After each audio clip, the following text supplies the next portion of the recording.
2016년 경주에서 발생한 5.8 규모 지진은 많은 사람들을 불안에 빠지게 했습니다. 그리고 근현대 건축물도 피해를 입었고 한국 내지 설계 취약점이 그대로 드러나면서 한국은 지진의 안전지대라는 기존 인식을 송두리째 뒤바꿔 놓았습니다.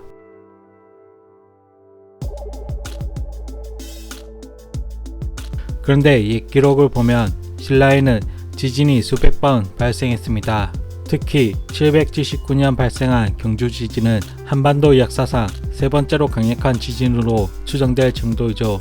그런데 이 지진보다 앞서 528년에 건립된 불국사는 경주 지진과 수백 차례 발생한 지진을 모두 견뎌내고 지금까지 이어져 내려오고 있습니다. 물론 고려와 조선을 거치면서 불국사 자체가 완전히 무너질 뻔한 것을 다시 복원했다지만 1300년이 넘는 세월 동안 크고 작은 지진을 견뎌내고 형태를 유지했다는 것은 그만큼 특별한 건축 기술이 적용이 되었다는 것을 의미하는데요. 한국은 옛부터 지진을 견디기 위해 적용해온 건축 공법이 있습니다. 근행이 공법이라 불리는 방식인데요.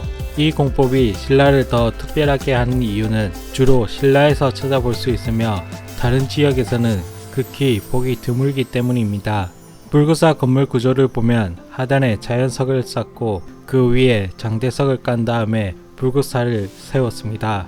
얼핏 보면 대충 맞는 것처럼 보이지만 최대한 이가 맞는 자연석을 쌓으면서 빈 공간을 작은 돌로 채워 공간을 메우고 장대석을 고르지 못한 자연석 면을 따라 이가 맞물리게 다듬어 내었습니다.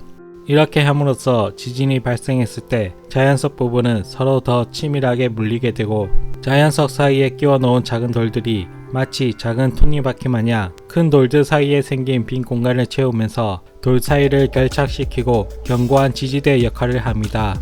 그리고 장대석은 이런 자연석을 맞물린 이로 강하게 잡고 있어서 지진으로부터 버틸 수 있게 해줍니다. 그리고 불국사에서 주목할 만한 건축 기술 중에 눈여겨봐야 할 것이 있는데요.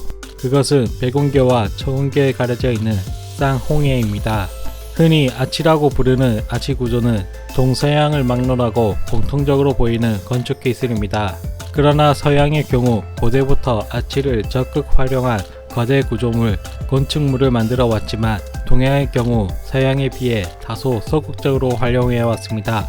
그래서 불국사의 계단을 구성하는 이 작은 쌍홍해가 유럽의 거대 아치 구조물과 비교했을 때 크기에서나 존재감에서 초라해 보일지 모릅니다. 그런데 의외로 불국사의 쌍홍해는 유럽의 아치 구조물과 견주어도 전혀 손색이 없는 전 세계 유일한 형태의 아치입니다. 보통 일반적인 아치는 반원 형태로 만들어 힘을 분산시킵니다. 그래서 아치의 가운데 돌인 홍해석은 밑으로 빠지지 않도록 역사다리꼴 모양을 하고 있죠. 그런데 쌍홍해는 아치 위에 사다리꼴 모양의 홍해석을 가진 아치가 겹쳐져 있습니다. 이 형태를 두고 여태껏 많은 사람들이 벨스럽지 않게 여기고 무심코 지나쳤는데요. 그런데 어느 날 수학여행을 온 한 초등학생이 이를 이상하게 여겨서 선생님한테 물어봤다고 합니다. 선생님, 저건 왜 저렇게 한 거예요? 그건 선생님도 모르겠구나. 그럼 선생님과 같이 고민하면서 연구해볼까? 그렇게 초등학생과 선생님이 이 쌍홍해의 비밀을 풀어내는데요. 일반적인 아치는 위에서 아래로 향하는 힘을 분산시킵니다. 반대로 이야기하면 아래에서 위로 향하는 힘에는 취약하다는 점인데요. 신라인들은 이 취약점을 보완하기 위해서 홍해석이 사다리꼴 모양인 아치를 이중으로 배치해서 지진이 발생했을 때 아래에서 위로 향하는 힘에 의한 붕괴를 막은 것이었죠. 1300년이 넘는 세월 동안 그 누구도 풀지 못한 신라의 건축 비밀을 풀어낸 초등학생 때문에 과학자들도 상당히 놀랐다고 합니다. 이런 놀라운 신라인들의 기술력 덕분에 불국사는 세계문화유산으로 당당히 이름을 올릴 수 있게 됩니다.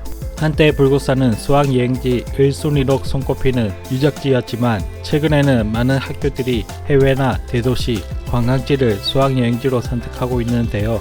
지금은 코로나 때문에 여행을 못 떠나지만 코로나 이후 많은 학생들이 불국사를 통해 우리 문화와 역사를 배웠으면 좋겠습니다.